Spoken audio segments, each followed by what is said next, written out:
Welcome back to Maths class. From past few classes, we were discussing multiplication of integers, isn't it? Why we should learn this multiplication of integers? Where do we use them in our daily life?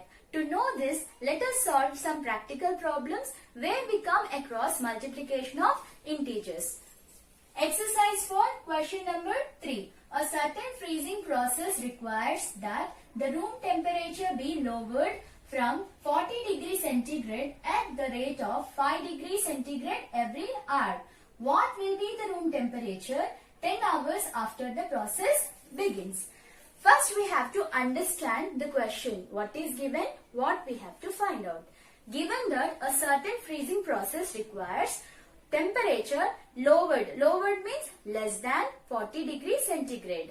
That means the present room temperature is 40 degrees centigrade and the freezing process requires the temperature less than 40 degrees centigrade such that per every hour the temperature decreases 5 degrees centigrade. We have to find out temperature after 10 hours of process begins. I hope you are clear with question. Now let us solve the problem. The present room temperature is 40 degrees centigrade which is given in the question. Temperature lowered in every hour. How much temperature is decreasing per hour?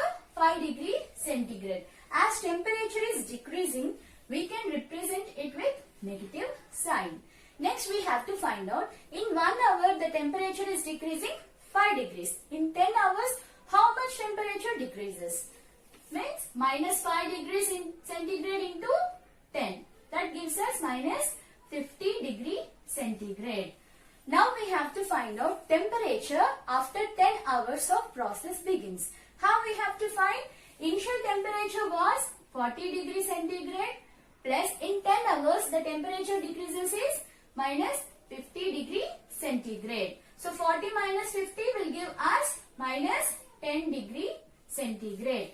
That means the temperature after 10 hours of process begins is minus 10 degree centigrade. Let us solve the next question. That is exercise 4, fourth question.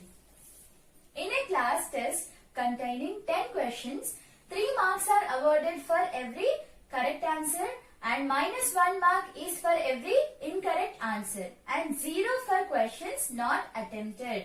Gopi gets 5 correct and 5 incorrect answers. What is his score? Second bit. Reshma gets 7 correct answers and 3 incorrect answers. What is her score? Third bit. Rashmi gets 3 correct and 4 incorrect answers. Out of 7 questions she attempts. What is her score?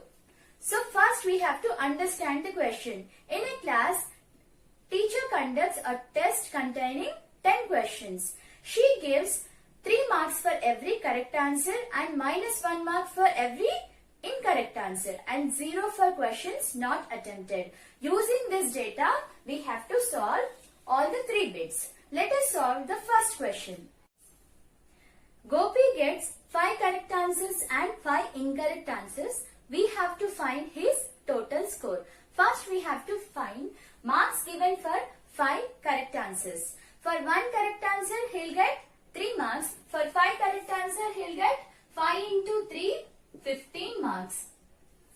Next, we have to find marks given for 5 incorrect answers. For 1 incorrect answer, he'll get minus 1. For 5 incorrect answers, 5 into minus 1, minus 5. Now we have to find total score. Gopi's total score equal to 15 plus minus 5. 15 plus minus 5 is nothing but 15 minus 5 equal to 10 marks. So Gopi's total score is 10 marks. I have done 1 bit for you. Remaining 2 bits you have to do it as homework.